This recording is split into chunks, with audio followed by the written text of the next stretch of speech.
Bonjour, bonsoir, peuple congolais. Soyez le bienvenu dans la page Nabiso Info 26 RDC. Comme vous le savez, Info 26 RDC, ensemble avec vous, nous traitons et nous analysons les actualités de la République démocratique du Congo. Merci d'être toujours fidèle à notre chaîne. Merci de votre soutien. Merci d'être nombreux de nous suivre dans notre page Info 26 RDC. Merci, merci. Soyez toujours là, soyez toujours avec nous. Continuez à vous abonner, à commenter, à liker et à partager notre lien à travers toutes les plateformes de numérique. Le Katanga est complètement pillé par la famille Tshisekedi. Kuna na Lualaba, ba mine, ba carrière minier surtout ezali na maboko ya famille Tshisekedi. Oyo bazako pillé complètement sans pitié ba minerai oyo ezali na kuna na Katanga, précisément na Lualaba. Ba cuivre na ba cobalt nyonso lelo ekomi na maboko ya famille Tshisekedi. Alors il y a un rapport oyo ebimi et puis il y a un procès ou une enquête judiciaire eza kuna na Belgique pour nako enquêter, excusez-moi, la tautologie, pour nako enquêter sur la mafia oyo famille Tshisekedi ba implanté kuna na Grand Katanga et précisément na Lualaba. Toko analyser yango pe toko traiter yango ensemble na meni na biso ya programme ya lelo. N'oublions pas que nous serons toujours fidèles à son poste. Mwana Jambo, la belle et la ravissante, notre reporter sera avec nous pour nakope sabiso reportage naye. Indicatif générique, c'est parti.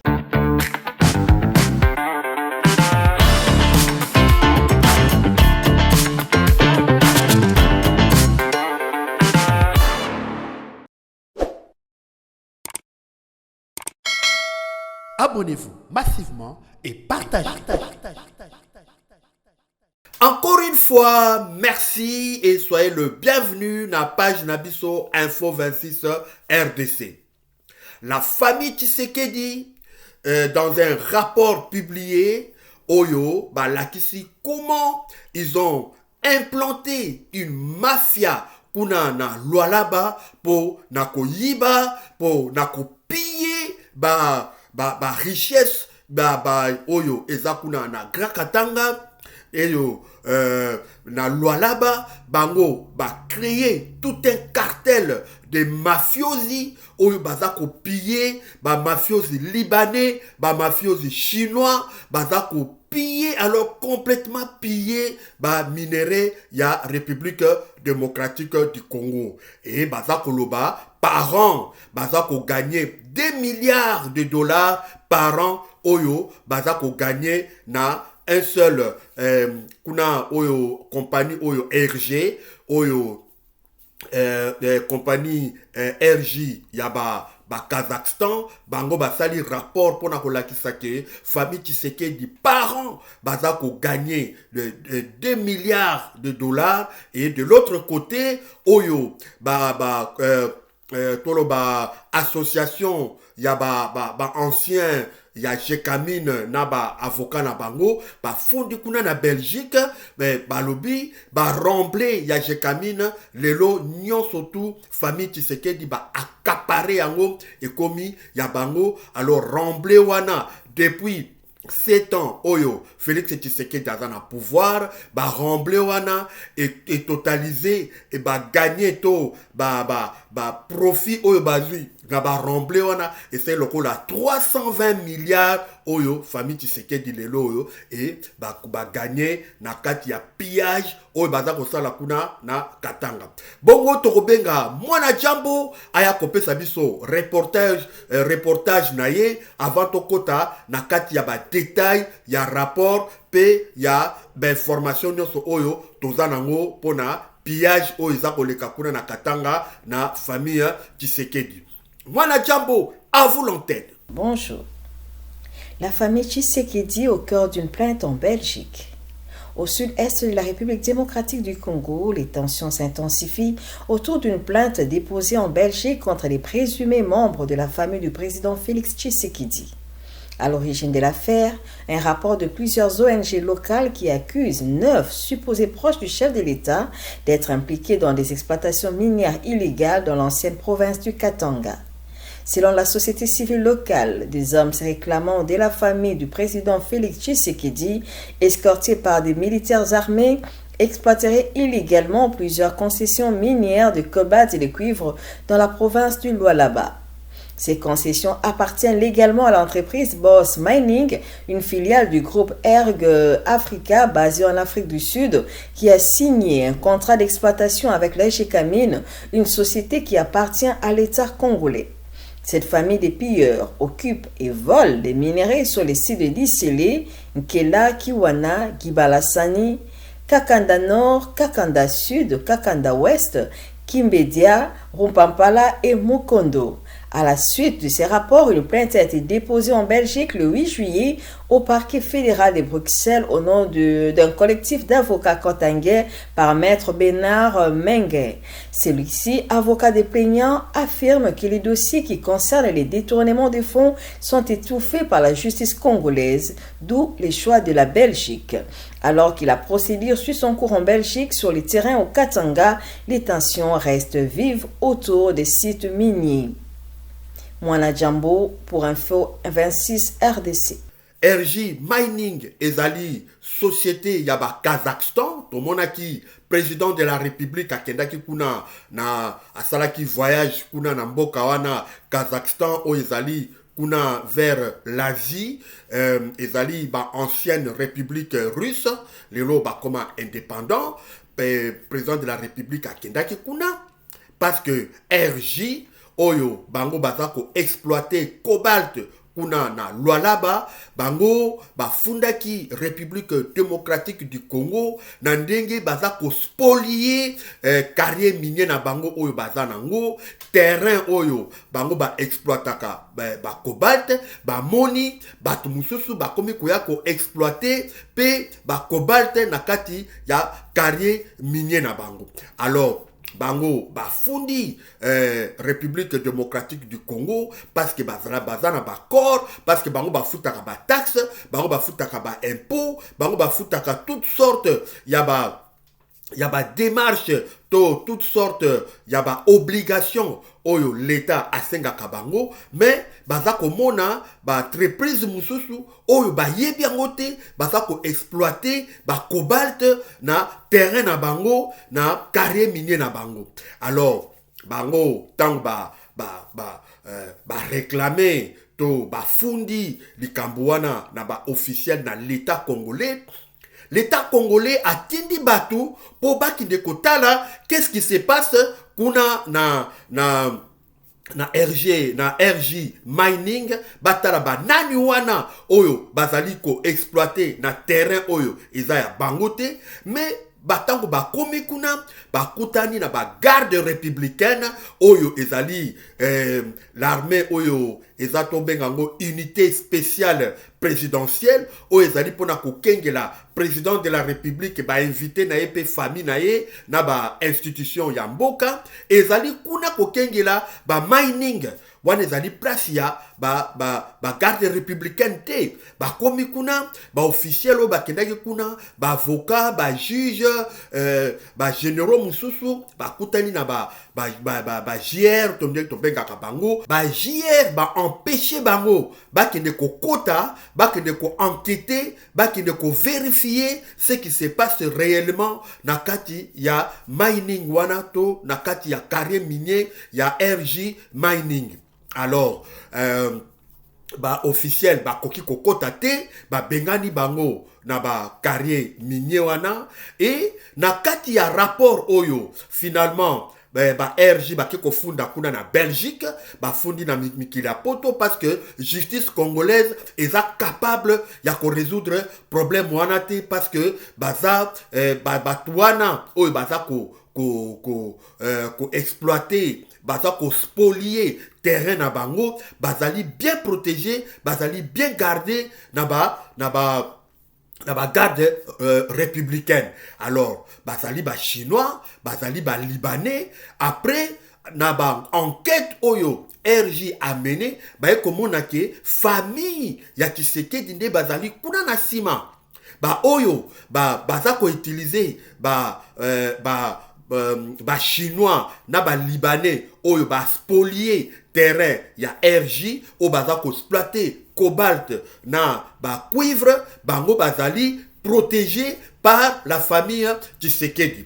Entre autres ba kombo oyo rapport wana etangi il y a Christian Tshisekedi, il y a Jacques Tshisekedi, il y a Thierry Tshisekedi. Donc bango bazana sima ya ba libanais na ba chinois oyo bazo ko spolier terrain ya RJ pour na ko exploiter ba minéraux wana. Alors pour na enquête wana elobi parents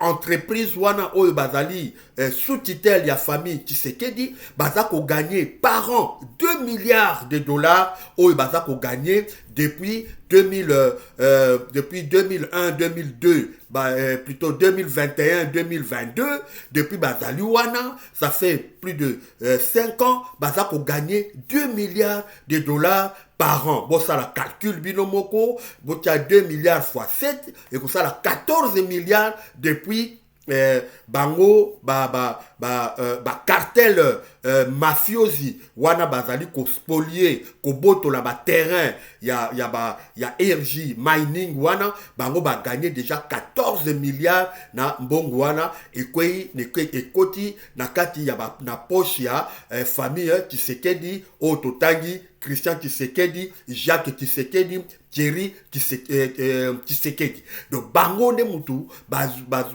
bazako protéger ba cartel wana et ba cartel wana bazali surveillé to protégé par la garde républicaine. Alors ba officiel congolais oyo baye pour basala ba enquête pour baye ba plainte oyo RJ mining ba kotisaki na gouvernement na justice congolaise ba ye po batala yango ba moni que finalement ba kokité parce que ba garde républicaine ba empêcher bango. Alors RJ mining a fundi kuna na mikili ya poto yango la tomona ki président de la république azwaki avion na ye akendaki kuna mbangu kuna epa ya ba Kazakhstan parce que RJ mining ezali ya ba Kazakhstan de président de la République Félix Tshisekedi akendaki kuna mbangu po nako traiter po nako calmer bango po na problème ya ba ndenge bazo ko spolier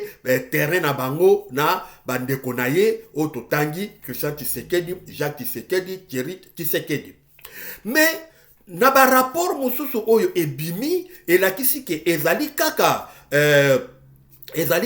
RJ mining te ezali pe kuna na Boss Mining oyo ezali compagnie minière ya compagnie minière oyo ya ba sud-africaine bango pe baza ko reconnaître baza ko connaître même problème ya spoliation ya famille Tshisekedi oyo baza ko piller na kati ya terrain na bango kuna batangi lokola bakombo oyo batangi kuna na Boss Mining kuna batangi lokola Roseline Mbombo yepe azali kuna na kati ya spoliation wana batangi Kali Tshisekedi batangi Fifi Tshisekedi batangi Jacques Tshisekedi batangi Christian Tshisekedi bango pe baza pa na kati ya spoliation pe ya Boss Mining o ezali compagnie ya ba sud-africain bango pe baza ko exploiter cuivre na cobalt illégalement en utilisant ba chinois comme rempart baza ko utiliser ba société d'écran ya ba chinois na ya ba libanais oyo baza ko yiba baza ko yiba kuna ba mbongo to nini cuivre, cobalt, il y a entreprise wana. Donc voilà rapport on appelle ebimi et entreprise oyo baza ko yiba to baza ko spolier terrain ya batu kuna na Lualaba o bazali protégé par la famille Tshisekedi. Côté libanais batangi kombo na bango, batangi frère Oussam na frère Baz El Saïd bango baza kolo cartel mafieux wana na Ismaël Al Faram bango bazali libanais oyo baza ko spolier carré minier ya batu terrain minier ya batu na kombo ya famille Tshisekedi. Côté chinois batangi kombo ya Stani, batangi kombo ya Ken na moko kombo na Soleil a se présenter na kombo ya Soleil. Bango pe côté chinois bango pe baza ko yiba minerai cobalt cuivre na compte ya famille Tshisekedi. Donc voilà. Et puis plainte oyo eza déposé kuna na Belgique ancien ingénieur ya ancien ingénieur ya Jekamine na société civile ya Katanga fundi pe famille Tshisekedi kuna na Bruxelles pona bango pe baza ko yiba Jekamine oyo ezali société d'état, société ya l'état oyo eza ko contrôler carrière minier surtout oyo ezali na Grand Katanga. Alors bango baza ko zwa remblai ezali salité oyo ya cuivre oyo ebimaka mais remblai wana ezalaka possession ezalaka propriété ya Jekamine. Jekamine mutu azaka propriété nango ya remblai wana pe atekaka yango. Jekamine atekaka yango mais lelo remblai wana famille Tshisekedi ebotoli yango ekomi ya bango de bakomi koteka remblai na kombo ya Jekamine. Donc remblai wana ole ke l'état congolais azwa mbongo nango mais ekomi famille Tshisekedi na tangeli bino kombo ya oyo bazali na kati ya faire na business wana ya remblai na tangeli bino Kali Tshisekedi, Fifi Tshisekedi, Roselyne Mbombo oyo azali cousine na bango, Jacques Tshisekedi, Christian Tshisekedi, Thierry Tshisekedi, bango nyonso tu baza na kati obakisi Mama Marthe, obakisi Denise Nyakero baza na kati ya remblai wana d'après rapport yaba ancien ya Jekamine na société civile remblai wana epesi lokola 320 milliards oyo il fallait ekota na compte ya l'état congolais lelo ekoti na poche ya famille Tshisekedi.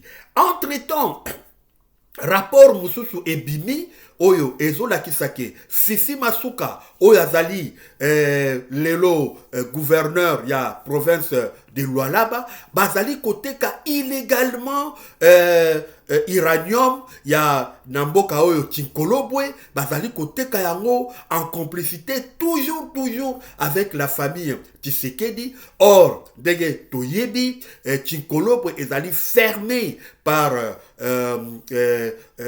organisme oyo etalaka makambo ya uranium dans le monde bakanga mine wana ya Tchinkolobwe.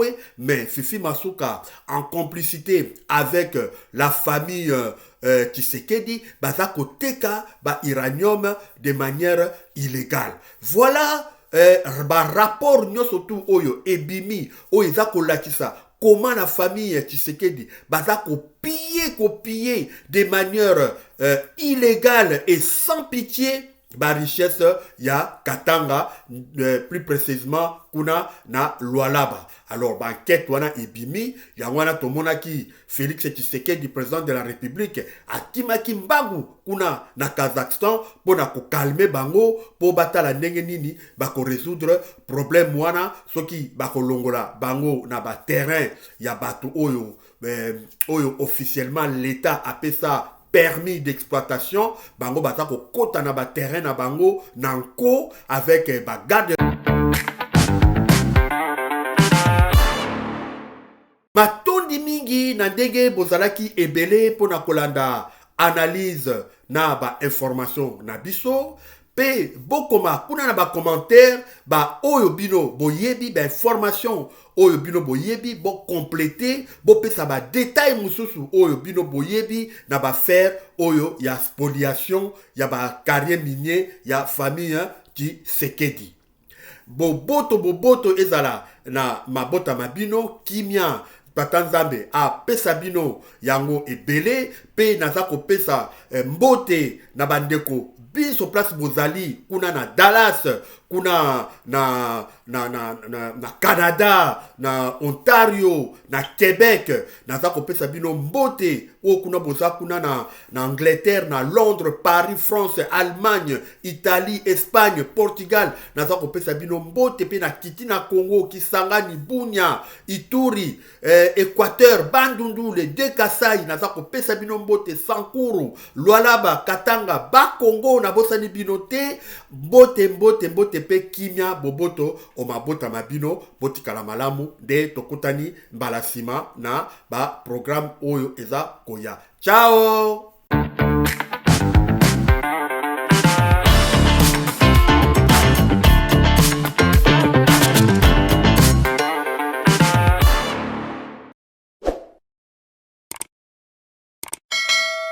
Abonnez-vous massivement et partagez.